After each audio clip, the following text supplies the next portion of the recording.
I'd like to begin tonight with gratitude. As many of you know, this past year I was accepted into a program, Amplify Israel, which was founded by Rabbi Amiel Hirsch to strengthen the relationship between Israel and Reform rabbis. And through that, I spent 8 days in Israel. I returned last night. I was with colleagues from across our movement, learning, listening, arguing, and bearing witness together. And I want to thank you for your support, for understanding the importance of this kind of learning. Israel is deeply personal to me. I am a Zionist. I believe in the Jewish people's right and responsibility to self-determination in our ancestral homeland, and in the power of lifelong learning. So to engage in this kind of work alongside American and Israeli rabbis, especially now, was really a gift that I hold so close. And if I shared everything that I learned with you tonight, we'd be here for weeks. And I'm guessing nobody brought their sleeping bags, so I'll keep it tight. And I really want to focus on one message that came up time and time and time again, no matter who we were speaking with. And that was storytelling. Nearly every Israeli we met thanked us for simply being there. Our presence alone offered recognition and solidarity, and in that exchange, healing flowed in both directions. When someone tells the truth as they experience it, that truth becomes a part of who they are and a part of a collective story that they belong to. Storytelling preserves humanity in the face of forces that seek to erase it.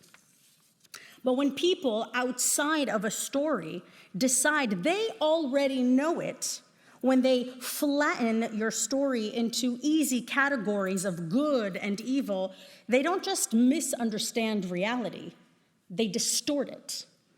And distortion breeds hatred, not resolution. One of the most powerful stories we heard was about a man named Remo Salman El-Hozayel. He is a Bedouin Israeli. On October 7th, 2023, while chaos and horrifying terror unfolded at the Nova Festival in the south, Remo ran toward the danger. He was stationed as a police officer for the party, and something told him that morning to take an extra magazine. At 4 a.m., when his shift began, things were quiet. He witnessed the usual folks who love dancing to house music, a mostly young group of kids sprinkled with those who were into their 80s who also loved this style. And as rockets began to fall and Hamas militants knocked over the fence, Remo used his vehicle to rescue Israelis trapped at the Nova Music Festival and nearby communities. He talked about repeatedly going back and forth and taking kids from the music festival to the nearby kibbutzim, unsure if they were safe at all, as Hamas had infiltrated from multiple places. He describes pulling wounded people into his car, transporting them into what he thought was safety, and then turning back again, knowing full well that each return could cost him his own life. And at one point he shared that he filled his small car with 8 passengers, promising those who remained that he would be back. And he said leaving them behind was difficult. When asked why he risked his life time and time again to rescue people, completely outnumbered by terrorists, Remo's answer was simple. This was my job. These are his people. Remo has a wife and children of his own. He knew very well what he was risking. Stories like Remo's disrupt the caricature of who Israelis are. Israel is not one religion, ethnicity, culture, or political opinion. It is Jews, Muslims, Christians, Druze, Bedouins. It is Mizrahi, Ashkenazi, Ethiopian, and Arab Israelis. So when people decide that Israelis are the bad guys, they erase Remo's human experience as an Israeli. And that erasure makes hatred easier. Remo didn't just rescue Bedouin Israelis. He rescued human beings. He jokes that since then, he has been invited to so many weddings. And frankly, weddings that would have never happened if it wasn't for him. Later in the week, our cohort traveled to Julis, which is a Druze village in the north of Israel. It is northeast of Haifa. The Druze, if you haven't heard of them, are a distinct religious and ethnic minority with roots in the Levant, stretching back over thousands of years. In Israel, Druze citizens are known for their deep civic commitment. Since the founding of the state, members of the Druze community have served in the mandatory military service of the IDF. Druze judges, generals, Knesset members, and educators play integral roles in Israeli society. Their sons and daughters fight alongside with Jewish, Muslim, and Christian Israelis alike. In July, violence erupted in the Druze majority region of Asawaida, which is in the southern part of Syria. It's about 200 miles away from the northern Israel of where they live, in Julis. What began as local instability escalated into armed clashes involving militias, tribal fighters, and regime-linked forces. Hundreds were killed or displaced, and Druze civilians who were Syrian were targeted, and executions, kidnapping, and mass abuses. And sadly, these atrocities were documented by human rights organizations and eyewitness footage. A community that had long tried to survive through neutrality found itself shattered in southern Syria. Israel intervened, citing its longstanding commitment to protect Druze communities when others would not. What followed was not only a humanitarian crisis, it was a moral reckoning. Would anyone stand up for a minority community facing annihilation? We met several members of the Druze community, but one young man, Rani Kilhadrin, really stayed with me. Like so many young Israelis, Rani, who is Druze, has served multiple rounds of miluim, of reserves, as he is an officer in the IDF.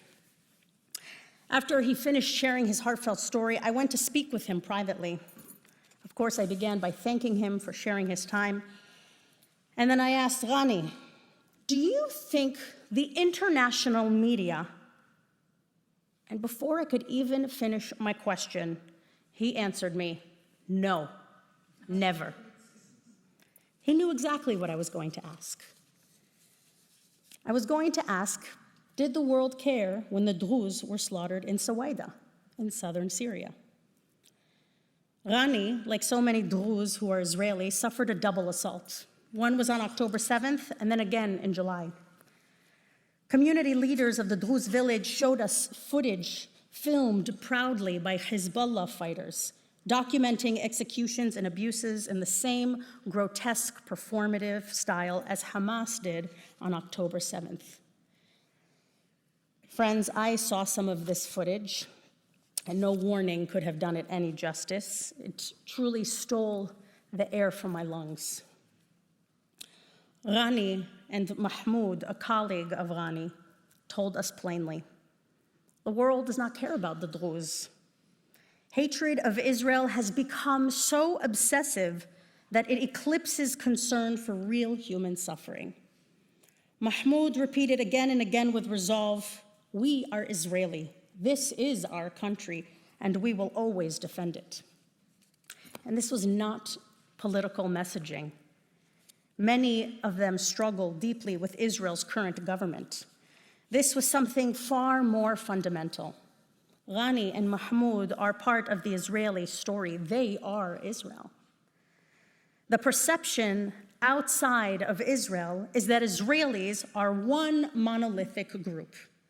And the reality is profoundly different. And when perception replaces reality, entire communities like the Druze are left abandoned.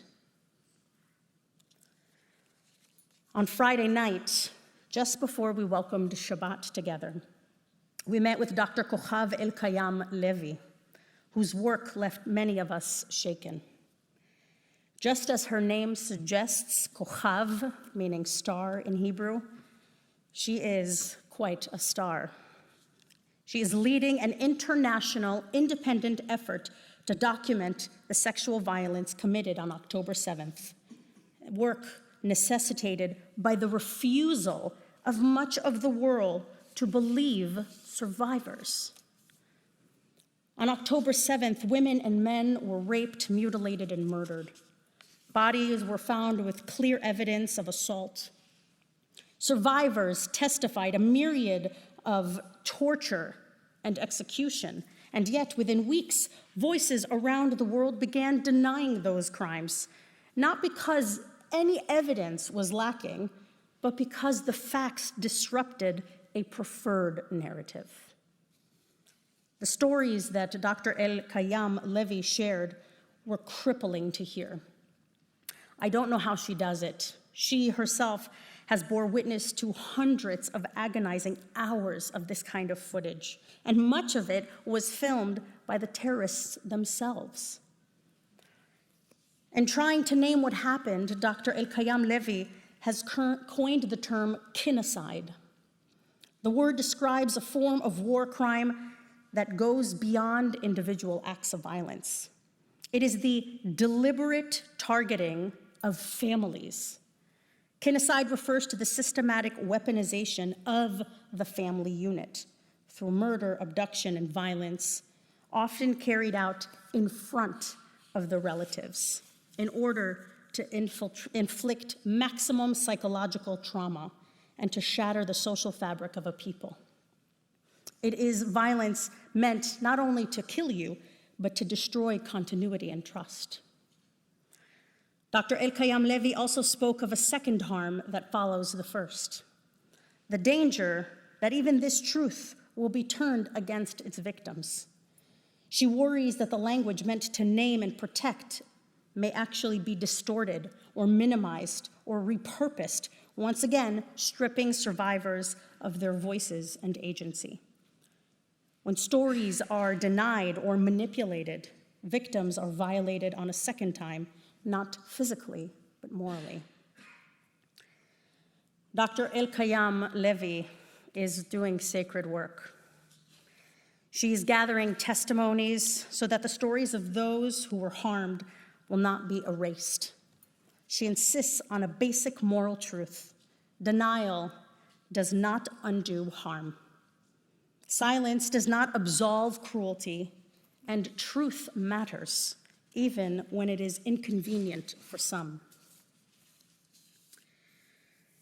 Lastly, I would like to share our meeting with Samer Sinjolawi. Sinjolawi is a Palestinian leader and a peace advocate. And meeting him, I have to admit, was quite remarkable because I actually follow him on social media. Sinjolawi, like me, believes deeply that Israelis and Palestinians can live alongside one another. He is sharply critical of Israel's current government and at the same time deeply honest about Palestinian failures. He spoke openly about history, that Palestinians rejected multiple statehood proposals, and he noted that Palestinians never had a David Ben-Gurion type of a leader willing to compromise for the sake of a future state. He argues that a century ago, both Israelis and Palestinians were just militias. But today, Israel is a stable and developed democracy because it chose institution building over perpetual rejectionism. Sinjolawi shared some of the ways he wants to see Palestinian society change. The narrative about Jews must change, he argued. Denying Jewish connection to the land is not a path to liberation. He outlined 4 steps he believes are essential: demilitarizing Hamas, de-radicalizing society, democratizing leadership, and developing a genuine pro-peace vision. He also made a point that stayed with all of us. The farther people get from this conflict, the less they understand it. He was mostly speaking geographically, but also those who are not educated thoroughly enough or unwilling to budge or to listen to another's story. He joked, sadly, that many campus protesters living and protesting are what he called living in La La Land. He argued that chants from the river to the sea are not pro-Palestinian. They are anti-Palestinian because they deepen despair rather than improve lives. From October 7th onward, he said, there should have only been one chant: bring the hostages home, end the war. And then he said something that might be perceived as radical. He argues that the only country that needs to recognize a Palestinian state is Israel. We are neighbors, he says, and neither Palestinian or Israelis are going anywhere. This week, we move from the book of Genesis to Exodus, from a book about our family tree to a book about the birth of a people. Genesis is intimate and personal and dramatic. It's about our family conflicts and lineage, while Exodus is about our collective memory. It begins with a sentence that is just as relevant today as it was then. Vayakom melech chadash al Mitzrayim asher lo yada et Yosef. A new king arose over Egypt who did not know Joseph. When history is forgotten, when stories are erased, cruelty becomes possible. Pharaoh constructs a false narrative about the Israelites. Fear replaces the truth, and then perception replaces reality. Pharaoh believes that the Israelites are dangerous, they're too numerous, they cannot be trusted. And once that story takes hold, he turns it into policy. He commands 2 Egyptian midwives, Shifra and Pua, to kill every Hebrew baby boy at birth. And Shifra and Pua are not rebels. They do not organize resistance. They are ordinary women placed in an extraordinary moral dilemma, but make a decision with clarity. They refuse to accept the story Pharaoh is telling them. The Torah says, "V'tir'ena hameyaldot et ha'Elohim." The midwives revered God, meaning they trusted their own moral clarity more than the narrative of power. They understood that no story, no matter how loudly it is repeated, can turn murder into something righteous. They do not argue with Pharaoh. They simply act as if his story is not true. And because they refuse to cooperate with a lie, life continues. Moses is born, and redemption becomes possible. The Torah is teaching us something difficult. Injustice often begins with a story we are told to accept. And resistance begins when someone says, I will not participate in that. Our kids on college campuses, our teenagers, parents grappling with educating their children face a challenge. They are being directed to comply with a myriad of lies that fold into a narrative that lacks any kind of nuance or understanding of another. And what's worse is the lie doesn't run to the aid of any victim, but rather perpetuates conflict that harms. So perhaps the work before us is not to be louder, and not to withdraw, but to remain open, to learning, to listening, and to holding complexity with care. I'm not suggesting that Israel is simple or unbroken. It is neither. But ignoring its real complexity tells a false story, and that false story causes real harm. When nuance disappears, people do too. And the possibility of understanding and any hope of resolution slips further away. Shabbat invites us to slow down, to resist easy answers, and to sit with what is difficult without turning away. Like Shifra and Pua, we are asked not for perfection, but for moral attentiveness, for the willingness to notice when a story no longer aligns with truth and to respond with integrity. May we keep our hearts open to understanding, our minds open to learning, and our voices present when they are needed for a future shaped with the possibility of peace. Shabbat Shalom.